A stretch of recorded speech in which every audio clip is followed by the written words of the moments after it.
everyone. Welcome to another episode of We Talk, WeCrashed here on the Hollywood Critics Association. We are covering episode 6 of WeCrashed, this fantastic new series here on Apple TV starring Jared Leto and Anne Hathaway. I am one of your co-hosts here on this show. I'm the Outlaw John Rocha, joined by these two wonderful people to my left and right. Nikki Fowler, how are you, Nikki? I'm doing wonderful. How are you? I'm good. I'm getting ready for this one. I'm excited. I'm looking forward to the battles and debates we're going to have about Rebekah and Neumann on this episode. And Griffin Schiller, how are you, Griffin? I'm great. I'm ready for another episode of Cult Talk.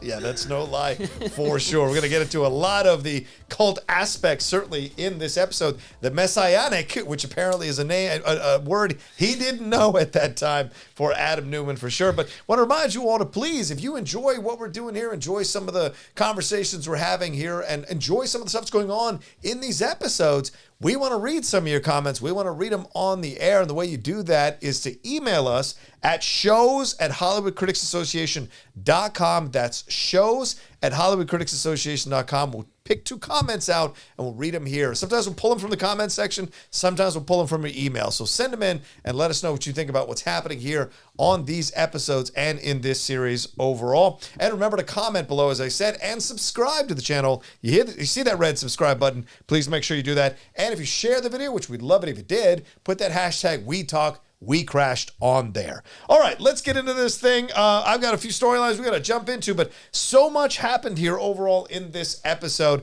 And finally, somebody showed up who's been kind of on the sidelines, nipping at the heels of Adam, taking his passive-aggressive shots at Adam, and that is Cameron. OT Fagbenle finally showed up here, Nikki, and this back and forth with him and Adam, we got to see that the wheels are starting to fall off this car throughout this episode. Adam had gotten that $4.4 billion. Massa telling him he's not crazy enough. He went out and got, the most square footage there in New York, but on the other side of things, he's being challenged by Cameron, who has come in with a team of people and is breaking down what Adam has done while he's been CEO of the company, because Benchmark Capital wants them to go public, wants them to get their IPO. So talk to me about this back and forth here with Adam and Cameron throughout this episode. Well, I loved it. I was waiting for, to see more of OT in this episode, and we just get all of him and just the snarky isms going back and forth between the two of them. He's there to do his research, and I love the scene where he's like, do you need an intern or two? And he's like, no, and he brings in his team. We see Adam flying a little too close to the sun in this episode, and I don't know if I can use the word greed, but, we see him going down this path with Massa and negotiating.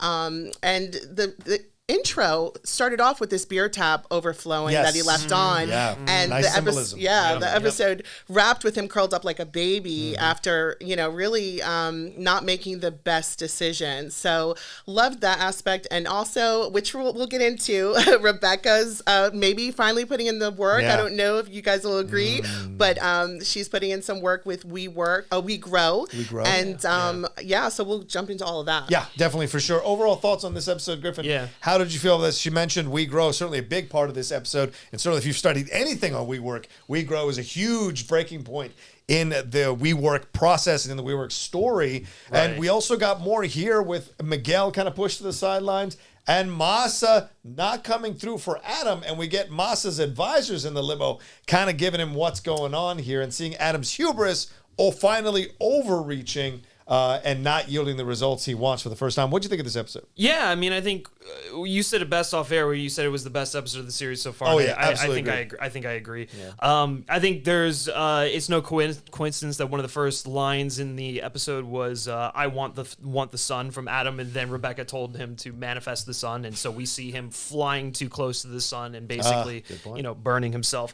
I really enjoyed the kind of just like back and forth like battle within WeWork between Cameron and Adam and his delusions and everything like this. Like this is the episode where like Adam went full into villain territory. Like, I think before this episode, he was somewhat sympathetic. You could kind of get behind him. You're like, okay, you're kind of like, you have some really questionable tactics, but like the hustle is there. Like you can find some semblance of sympathy for him. This episode, I think that's all kind of out the window. At least for me personally, he's just such an unlikable character. And the stuff with WeGrow and Rebekah, while it's like nice to see her doing something and taking something seriously, she's delusioned by just the fact that like this is making the company worse. Like this is like, it's not actually benefiting anyone but your own ego, which is why, you know, Cameron calls it her vanity project, which it really is. The fact that she thinks that she can like start a school for kids just because like she doesn't like how her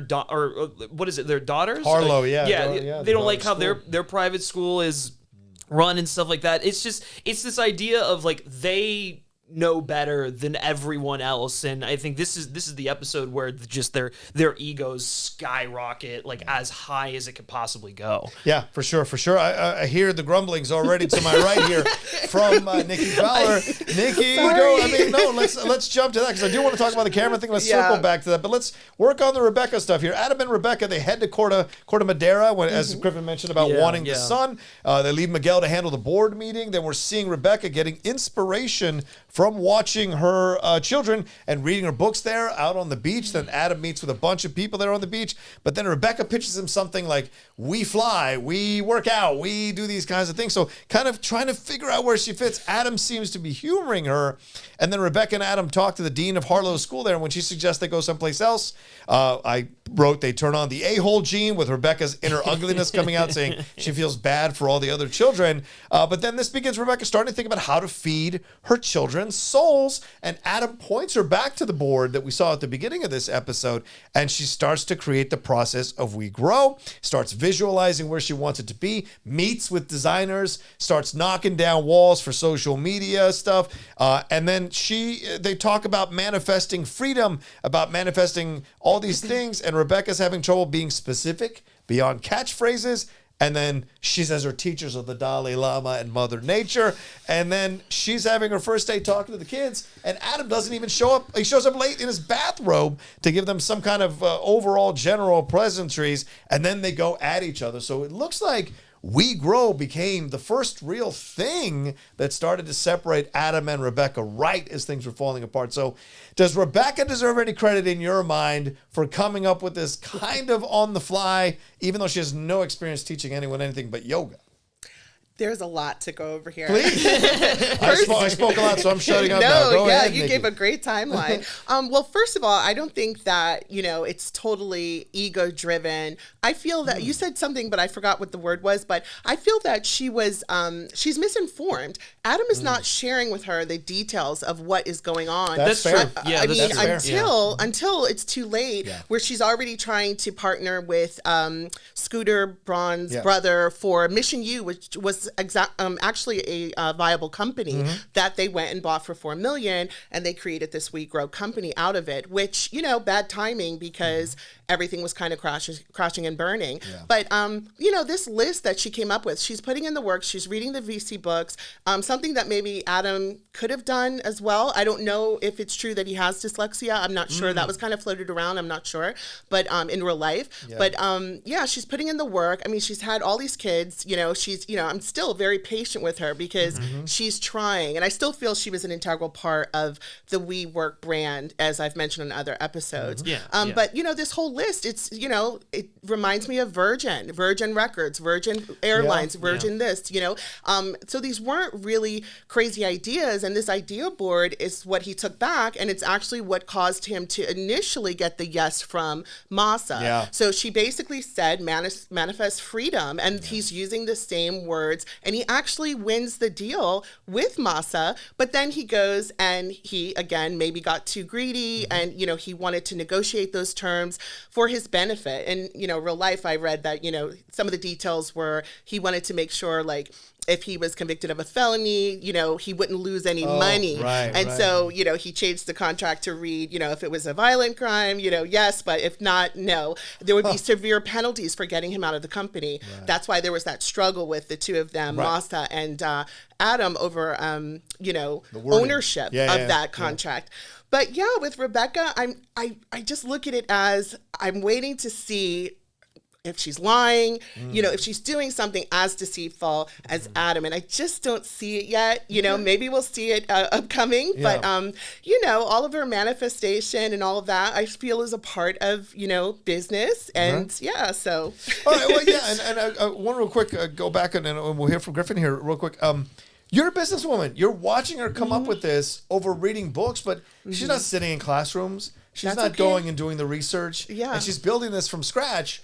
And was this hubris, or was this a genuine desire to do something positive for children in the world that would breed great results generations from now? I felt it was real. Okay. And, you don't just Steven Spielberg, didn't he drop out of college? I don't know. He was a C student or something like that. Right. He got himself an office on a studio without even being officially at that studio. Yeah, I don't believe in having to know everything through traditional education. And that's kind of what she's going for. And they were like almost laughing when she said that their kids are listening on business meetings. So that's something I can relate to is, my daughter since 3, she's been all around the world and she's just observe. So it's, that on hands, what is it called? When you have hands on training. On the job training, And so I kind of related to her in many aspects, not the part about WeWork, leaving their employees behind and crash and burn and all that stuff. But and that's why that scene with them towards the end where he totally rips her the same way Elishia did,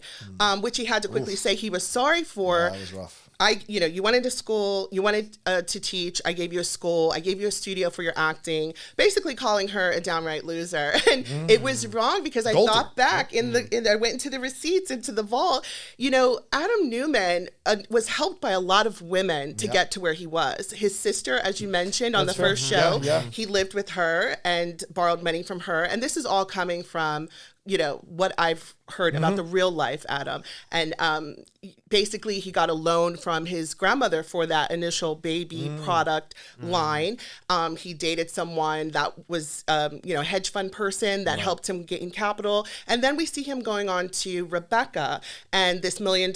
And I know her dad was said to have had the sketchy past, but her mother, I believe, was a businesswoman who had a retail company. And I believe, I don't have the exact quote, but her, she had a nice lifestyle. Yeah. And Gwyneth Paltrow, I believe, sorry if I'm wrong, had said something to that fact. So she's not someone that didn't have any money when she met Adam. So he's, that was a lot that he threw at her. It was. And she didn't deserve it. I don't feel she deserved the bitterness from Elishia either. I just don't see her being bitter, except those times where she's letting people go. And that also makes me think, before I wrap it up, is that, in the office, basically those people that are snarling at her, and they're doing it in this episode as well. They're not doing it at Adam, they're doing it at her. Right. And I just feel that a lot of that comes from a woman having some type of power that maybe you don't understand because she is a part of the company. Yeah. And, I just didn't understand that. So I can see how someone would want to get rid of that energy at their company. This is their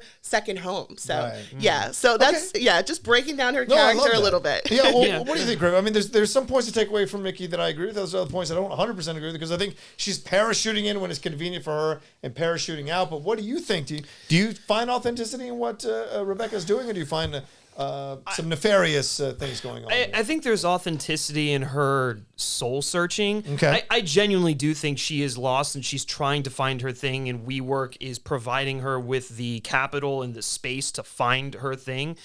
And I also do think that it doesn't help when Adam doesn't necessarily value her contributions to the company or like show her as like being, in the position that she's at. He's basically treating her like she's off gallivanting with the company's money, doing all of these other things. And so because he's treating her like that and he's not explaining that to anyone else, everyone else is sort of viewing her in that regard. And it also doesn't help that he's not, like you said, he's not sharing information about what the company's going through with her. So she's has no idea. What I will push back on, though, is that when he does tell her what's actually happening, she's not really concerned with the business side of it. She's like, no, I found my thing. We Grow is my thing. This, like, school is my thing.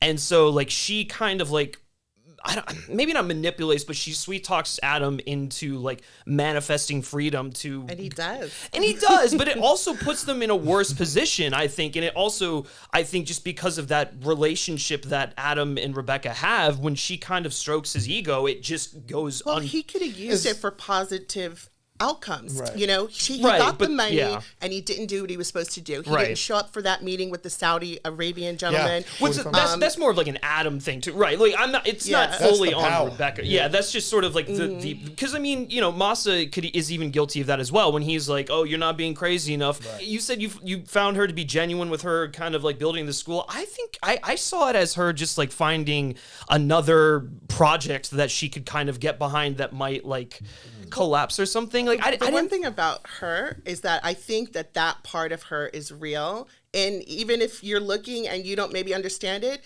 she believes it. Right. And she believes that she's manifesting and she's living and walking the earth in a certain way and trying not to do harm. And she's not perfect, so it's going to be flawed. Mm-hmm. But I feel that she's been consistent with that methodology, and she brought it into WeWork. And so, building little entrepreneurs, I can see how, but there is a part of her that wants to be rewarded for that, to say, I've done something, which I don't blame her for. But, I mean, I think I fall somewhere between the both of you, to be honest with you. I can see your points of view, Nikki. I can see that. I think she believes what she's saying. That's the thing at the end of the day. I think she believes that she's actually doing something to try to change the world. But I also think there's these other elements of her that pop out when she doesn't get what she wants that are unsavory, like her insulting the dean and insulting everyone else's kids, going, I feel so bad for those kids because they're going to have traditional lives. And there's plenty of people who've gone to traditional universities and have thought outside the box afterwards because they have a foundation of understanding what's in the box.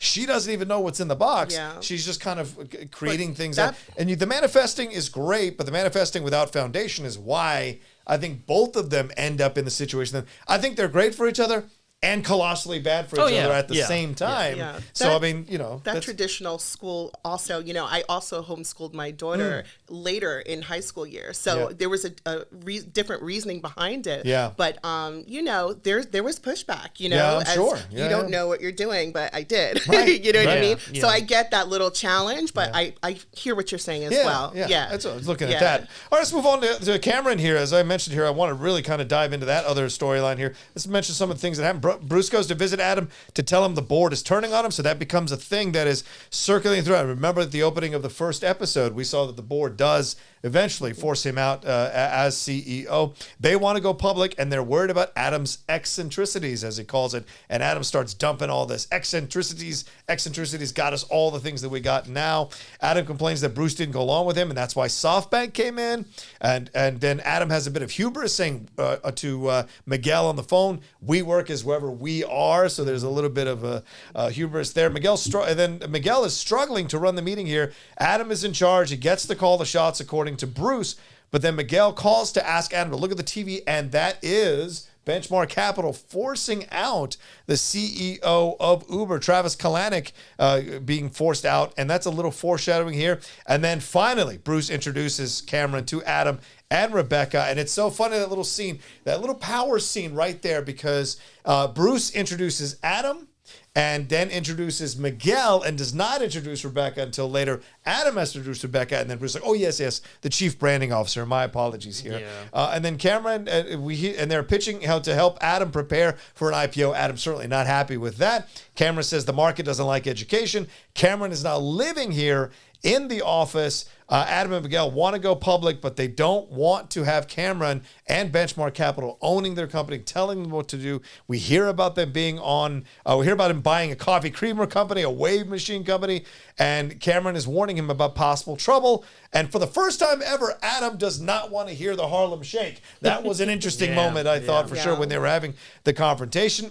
Cameron storms in to confront Adam about Fortitude. Then Adam notices the board is in Cameron's office and comes in, and Cameron exposes Adam's nefarious business practices, but then Adam puts it on the table to say, hey, they all knew about it. Everybody sitting here knew about the stuff I did, the eccentricities. And Griffin, he forces the vote, and the vote goes in favor of Adam, including Bruce, possibly the deciding vote here, 5-4, then comes out to tell him, you're not the golden goose. People just like the way you do, don't 100% like the way you do things, but you do make things happen. So how do we take Cameron finally showing up here, Griffin? What's your feelings about Cameron and his insertion here very powerfully? Do we finally have a protagonist or antagonist rather, or as you said off camera, a protagonist, depending how you feel about these two? Yeah, no, I definitely agree with Cameron coming in being like that voice of reason that we've seen him throughout the show. What's so great about his introduction here is like, I feel like in a lesser show or a lesser film that was telling this story, that would be the first time we see that character. But like,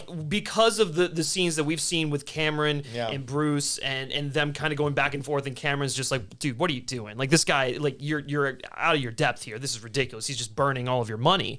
To see him kind of come in and have to politely be a dick to Adam, and then kind of just how that just spirals in even more. It's just like, I love Cameron's digs at him just subtly. Just the looks across the workspace through the glass, him having his employees, I guess, go in and keep combing through all the papers to find that information that obviously causes him to be like, we should vote you out because you're basically paying yourself with the company's money for like what was it? He like trademarked the term "we." Yeah.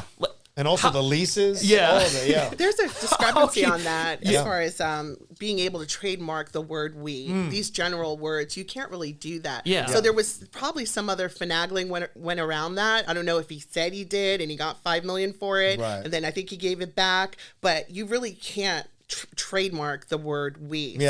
Interesting. But he was buying all of this real estate and leasing it back to himself. Which sounds familiar. Anyway, I'm not going to get political, but that sounds familiar. Go ahead. It's interesting because it's like you're seeing, because this is the first time that you're actually seeing that like shady side of it. I mean, we've seen like his shady side in terms of like the dealings and the way he manages and whatnot, but it's basically just been a party for him all this time, and now he's kind of confronted with the reality of his decisions, and then we see him like turn the switch into like just being that like that formidable force, that wolf, for lack of a better phrase. But I think Cameron adds so much to the dynamic of this show, and it's just refreshing to have a character who not only has common sense but has just like the gusto to speak up to him, because he's like, look, we're gonna get rid of you one way or another. It might not be today, but it's gonna be eventually down the road, because you're just gonna run this company into the ground. He calls him the rotting corpse. The rotting corpse. Vote out the rotting corpse. It's so great. I love the way the show has set this whole situation of having Cameron across. Now, I don't know what the truth is. I don't know if Cameron was really across on the same floor, but just the passive aggressive looks to each other. It is so great. Like, they're not going to throw hands, but they're going to throw looks. And so it's great to see. What did you think about the insertion of Cameron here, finally having a stronger role in this series, and certainly in this episode, and Dick kind of trying to push Benchmark Capital to force him out after they just forced out the CEO of Uber?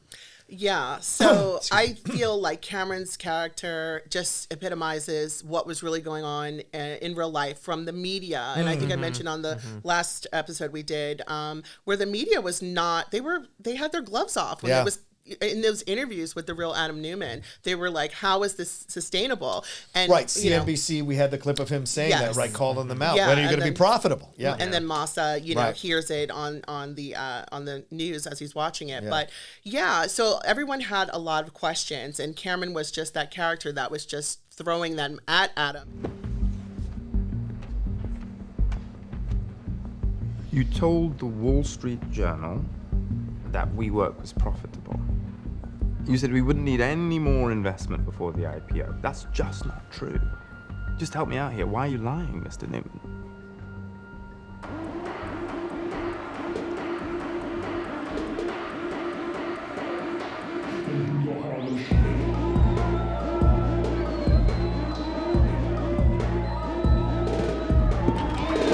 Turn that fucking music on!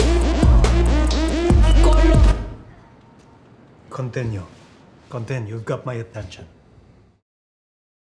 And but he listened when he, that dark scene where, he tells everyone to knock it off, and to cut the music off, and that he's listening because Cameron is saying, you're lying to the Wall Street Journal. You are lying that you are profitable, lying that he's profitable, and then lying that you don't need any more investment. So a lot of truth telling in these scenes, and I just love OT's portrayal. And then that line about, I hear your unicorn, where are your hooves, all of that snarkiness. So I really enjoyed it.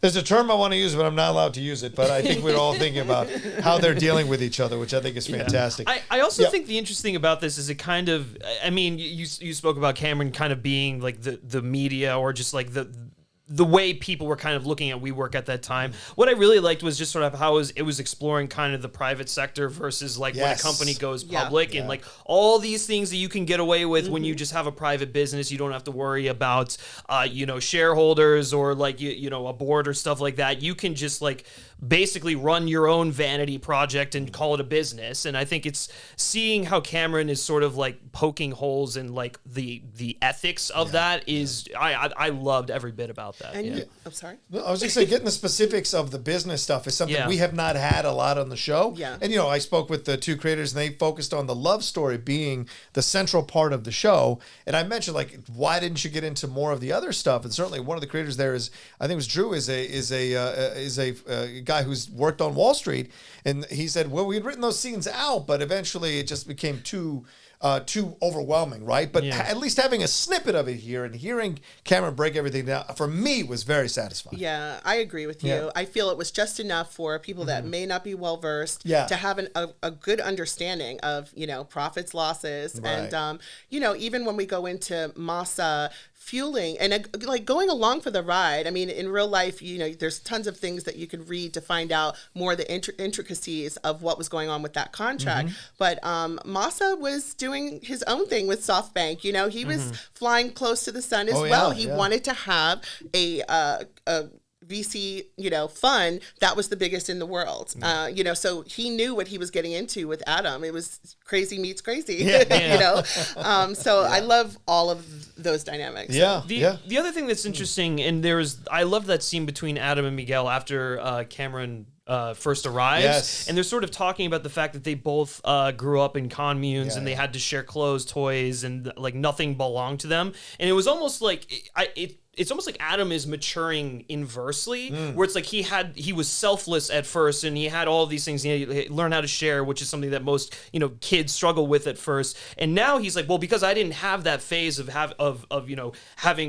selfishness, I guess. He's basically like, well, now I'm gonna have everything, right? Like he writes "we" on the glass, flips it over, it says "me," and it's just like that's his whole thing right now. It's all about him because he's never had anything. And he's like, well, Miguel, you never had anything either. But Miguel's like, well, we have employees who have stakes in this company, right? Like, it's not just about you, about us or whatever. There is this interesting dichotomy between how Miguel views the company, which is the correct way, and how Adam views the company, which is just an extension of his own ego, just so he can have like something that is his. Yeah, but no one writes about the safe guy who made all this, who made the money. The company was around for 60 years. It's the shooting stars that grab our attention. We have like 3 or 4 series going right now currently at the same time on different streaming services, kind of exploring this stuff. And so it's what we enjoy to see. But you're right. But for all we see about Miguel, we also see Adam diss Miguel. Because right in that moment when they're doing the vote,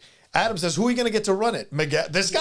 Yeah. He can't walk into a room and come out with $4 billion in 12 minutes. So it's like that kind of stuff. So that's the shame of it, is that Adam had every possibility to succeed at such astronomical levels if he'd had just a little more caution, just a little more understanding of the basics and the fundamentals, and took his time. This could have been a company that he could have been leading for quite some time. Look, it's still around, the company. It's still making money. But it could have still had him as the CEO for sure. They could have done everything on Rebekah's list. We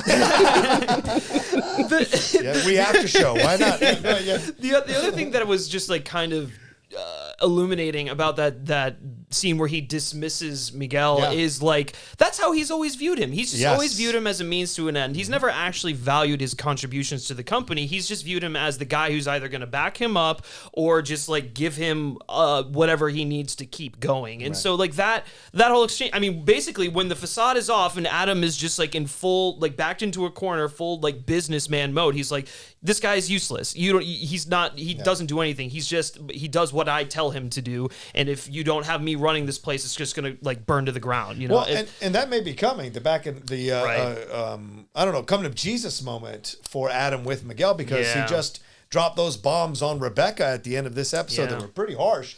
That moment is coming with him and Miguel for sure. I think, Nikki, and we're seeing Miguel navigating this from the sideline, enjoying Mexico at the beginning, but then he, as it goes along, he's looking like he's not 100% in Adam's plans necessarily, and Adam is starting to believe his press. The as you point out, the we me moment, the idea of understanding what messianic is, coming out with the gong and like being thinking like he's Jesus or whatever. He's Paul Atreides. Yeah, exactly. Him coming out with the robe and homie going 8.9 and bowing to him. All of those things are starting to bleed into his mind, and so the pressure, I think, is also getting to him to succeed at doing it. And then what about, all of the darkness that we're seeing? Yeah. I mean, he's trashing the office. Yes. He's then another time breaking the glass in the office after that gong incident in 1942. Right. And then also with Rebekah, she's been warning him. She says in this episode, you're going to ruin things. She's calling him out on his drinking and his pot use. I guess that's all he's doing. But she sees the spiraling. He's not waking up for meetings. Yeah. And I think in the last episode or one of the other episodes, Rebekah said, why don't I have his private calendar? And maybe if she did have his private calendar, he might have made it to that meeting. I'm just Rebekah, you know what, Nikki? You're not I know how to get you, right? I mean, to me, I'm all like, privacy, don't touch it. But you might be right, especially with someone like Adam, who is so unreliable. Is there one more thing? I was just going to say, to your point about all these shows running concurrently, it's also ironic that we have a show about Uber that's running at the same time. So That's true. Well, let's move on here. This other storyline here I want to talk about is Adam and Masa. This is, this has now become, over the last 2 to 3 episodes, a very big storyline in this show. He initially starts out, Masa texts him to give him love for that installation he did that made fun of the guy who he kind of ended up buying out. He texts Masa that he wants to talk to him. We go to Mexico City. Masa shows up in Mexico City. They're celebrating a new location opening. And they are sensing the end of things here. He has the fire extinguisher, all of that stuff happening on the roof, shows his craziness. And he talks to him about manifesting freedom, which is what Rebekah instigated him to do. He asks Masa to buy out the others, including Benchmark Capital, so they can work together and show them what crazy really looks like. Adam is on CNBC being confronted about not making a profit, as I said.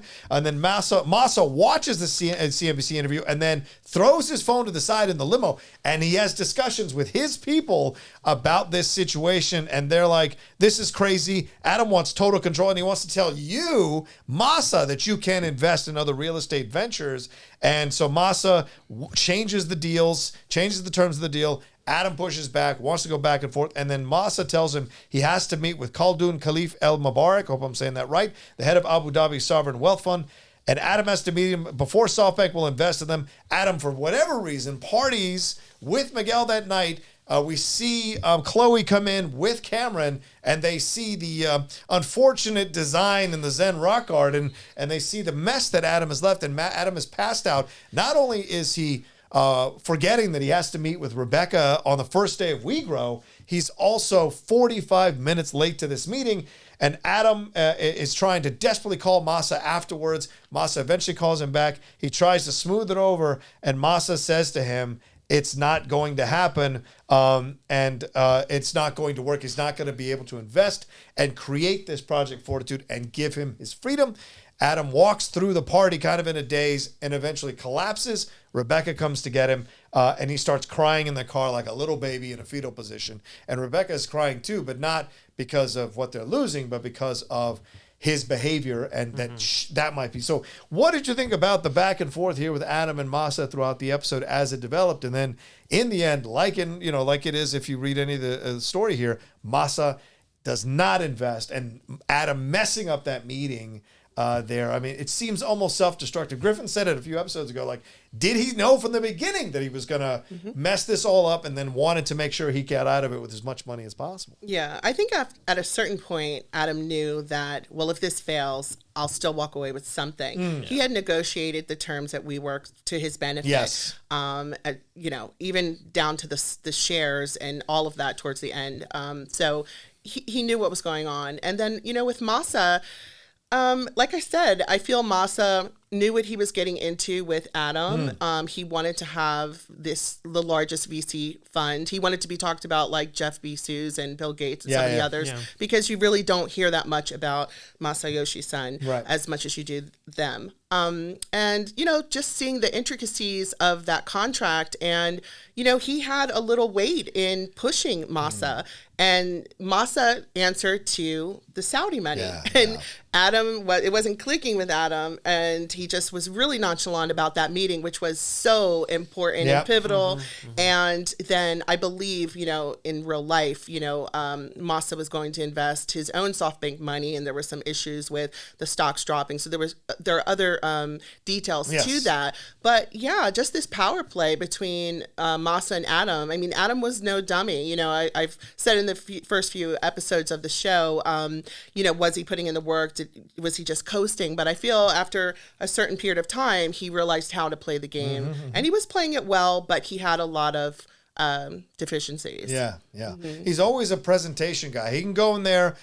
Jerry Maguire said that. Tom Cruise said that. Jerry Maguire's like, I could go in that room and I close him. You send me in with the person who does not want to sign with me, I will have him signing the contract by the end. Some people really do, really are closers, in real life. And Adam was certainly a closer. The problem is who's setting up the other 6-7 innings that you need to get to a position to be a closer. So what did you think about the Masa situation with Adam? Is this self-destructive stuff? Is this him being stupid? Is this him understanding, hey, it's all falling apart? And since he didn't have a lot of money to begin with, some people with a lot of money, we see this with lottery winners, right? Like they win a lot of money and then they lose it all within a few years because they do not understand how to manage money, and self-worth, self-esteem issues get involved. They think they don't deserve the money. So do you think Adam has any of that going on? And what do you think about the situation with him and Masa? I think basically it all kind of goes back to that idea of selfishness, because he never had that growing up. So yeah, kind of to your point. But then the situation with Masa is interesting, because I think like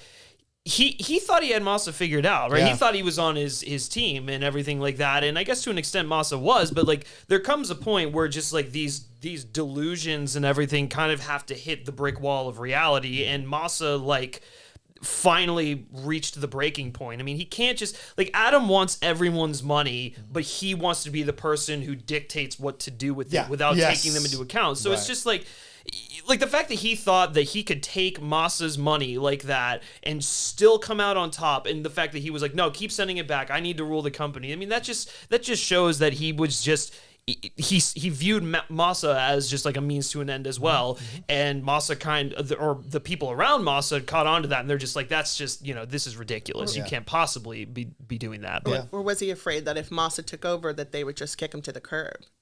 Well, there's that. Well, that too, right? He was afraid of losing the power. Yeah, exactly. But I feel like it doesn't really matter who was going to give him the money. It was just sort of like he had that fear in the back of his mind of losing the power that he had kind of amassed over the years and whatnot, and eventually, obviously, that will happen.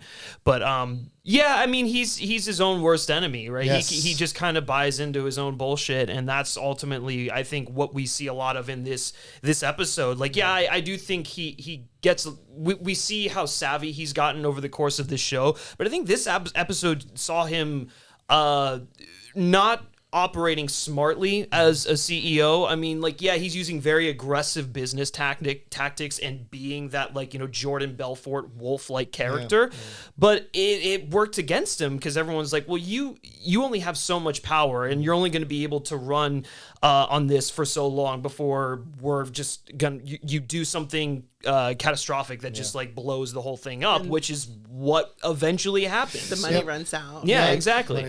That curled up like a baby look that was bankruptcy. That's what I saw. Exactly. That was the next Yeah. question I was Yeah. going to ask you to. What is he crying about in that moment? Yeah, the fear of bankruptcy, that it doesn't matter how much he purchased or moved things around, it can all be taken away from him. Right. And that realization came, and he just deeply regretted that he did not sign off with what Masa wanted. Yeah. Do you think the same thing? Do you think that's what he's crying I about? think it's a lot of things. I mean, I think it's just sort of like that everything that everything is not going his way, and like a petulant child who it's kind of interesting. It's like when he was yelling at Rebekah, it was like a kid yelling at their mom because they didn't get their way. Yeah. And then he all this stuff happens with like Masa, and that just kind of like reinforces it, and then he comes crying back to mom, obviously his wife in this case, and she's just like, nope, you did this to yourself, F you, it's just. And he also just went off on it. Yeah, and he just Yeah. he said all these like hurtful things. So why would she want anything to do with him right now? And he's like, no, it's okay, we're fine, I've got this. And it's like, well, does he? I mean, obviously they're still together, but like if you don't know that watching this show, it's like, well, do you still have Rebekah at this point? Because you really dished out a lot of hurtful things to her that like some of them may be like somewhat true, but like the way he like phrased it was so uncalled for, and just like, I mean, it was kind of a gross oversimplification, I think, of that situation. Yeah. I'll swing back to you on this, Griffin. A lot of cult aspects to this particular episode. We see, he ends up cuddled up in a pool, in a ball, like all cult leaders do when they're caught, puddled up in a ball crying. But what did you think about how they were leaning into this idea that he could be? And that's another thing. We talk about all these shows we're watching right now about shooting stars doing these kinds of things. We've also seen a crap ton of cult documentaries over the last 2 years here while we're in lockdown, or while we were in lockdown. What did you think about some of the cult aspects here that they're setting up in this show, or have been, but really leaned into in this episode? I mean, I think you have, like any cult, there are those people who start to become aware of the situation they're in, and we see that with, what's her name, Chloe? Is that her name? Chloe, yeah. We see that with her, obviously with Cameron, looking at the videotapes, kind of seeing things from like that top-down view instead of actually being immersed in it. And I thought that was really effective for like opening her eyes up. Not that she wasn't aware of what was going on, but just like kind of opening her eyes up to the damage that's really being done, and also opening the audience's eyes up to that as well. I mean, I think a lot of these employees are just like really high on Adam and the culture he's created, and just like the success that he's feeding them, because he's obviously feeding them like inflated lies and just like BS to make them feel better about themselves. They have no idea what's really going on. I mean, I'm sure some of them do to an extent, but some of them don't want to know. Right, some of them don't want to know. They see people getting fired, fired, and Right, they're not, right. identifying with that. What do you think about the cult aspects of it? You were telling us off camera about that book, The Cult of We. Yeah, The Cult of We. It's on New York Times bestseller. I mean, what do you think about the cult aspects here that we see in this episode? They lean into it even more strongly than they have before. Absolutely. They're definitely drinking the Kool-Aid that he's serving. And you saw that in the summer camp, where I was asking, why are these people complaining, but yet they're not really walking away, a lot of them. And you mentioned like Chloe, privately we were talking that Chloe is still with the company, even though she saw all of the ongoings during week camp and all those complaints on what was going on. A lot of stuff is going on. So, definitely cult-like vibes, and that whole scene with the gong and the drinking and them chanting. I mean, a lot of them felt they just wanted to believe, and they wanted to reap the rewards of their shares. And sadly, a lot of them ended up with nothing.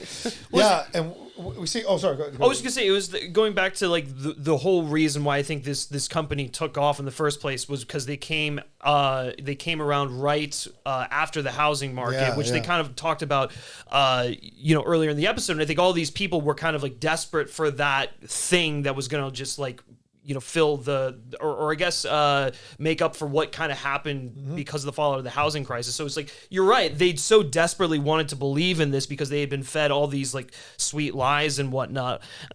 So I mean, it's sympathetic to an extent, but then at the same time, it's like they have to be aware of some extent of what's going on. And I said this at the beginning of our reviews back when we did episode 1, 2, and 3 together. I mean, the idea here that you see very clearly is this idea of dedicating yourself to a cause, dedicating yourself. And that's why cults, organizations, and look, the world is full of cults that aren't called cults, okay?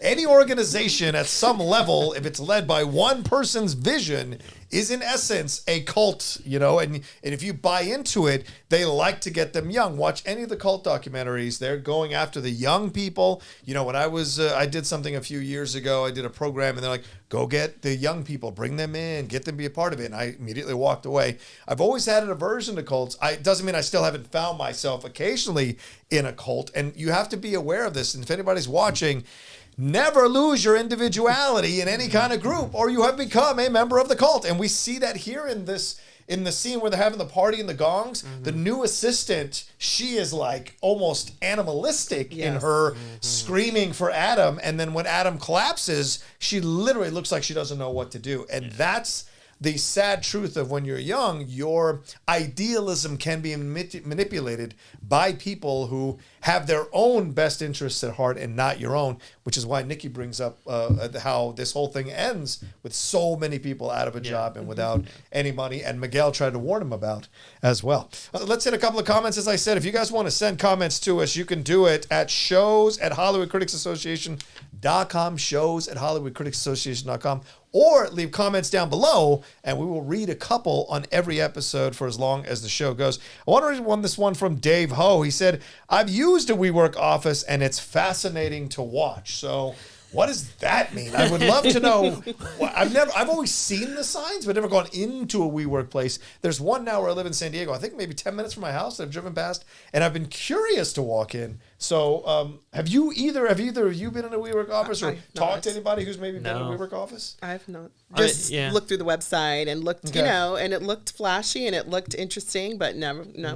Okay. I think what you should do is for next week, you should take your phone, go into the WeWork, and kind of survey the area so that we have a real inside look at what's going on. At all. Yeah.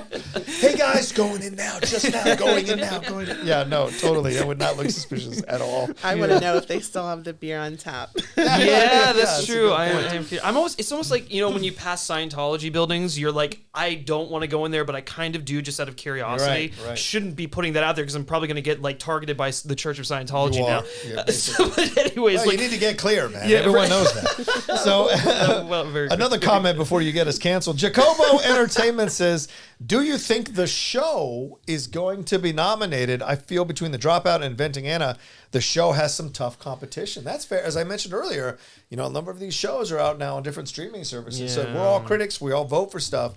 So do you sense this show could get... It seems to be building in terms of its momentum lately. Do you think it's got a shot? Or does it get lost in the shuffle with other shows? I feel it should have a shot. Yeah. Yeah. Oh, go ahead. You go ahead. Well, I was just going to say, I agree. I think it should in some categories, specifically Anne Hathaway, who I actually think will probably get recognition for this. Jared Leto, it's hit or miss because a lot of people, just like the nature of Jared Leto in general, people are really in the tank for his performances or they're so off-put by it. True. This actually seems to be like one of his better performances, as we said from the first time we recorded. So I could see him getting a nomination. Yeah, I feel the same as Griff that Anne definitely deserves to have some nomination. Certainly, and Anne has played the press very well in the past, and she's doing a fantastic job here, certainly causing much debate amongst us on the show for sure. All right, well, there's our spoiler review here for episode 6, Fortitude of WeCrashed here. This is the show WeCrashed every week that the show is on here on Hollywood Critics Association. We appreciate you all joining us. Thank you very, very much. Thanks to Nikki Fowler. Thanks to Griffin Schiller. I am John Rocha, and one last thing. Please remember to comment and subscribe to the Hollywood Critics Association. We're doing a lot of these after shows. It's building and building and building, so we'd love for you to come aboard, hit that subscribe button, hit that like button, leave a comment down below, and share these videos on your social media, and put the hashtag WeCrashed so that people see and come be a part and enjoy our after shows here on the HCA page. All right, you guys have been fantastic. Thanks so much for joining us, and we'll see you next week with another spoiler review episode of WeCrashed. Take care.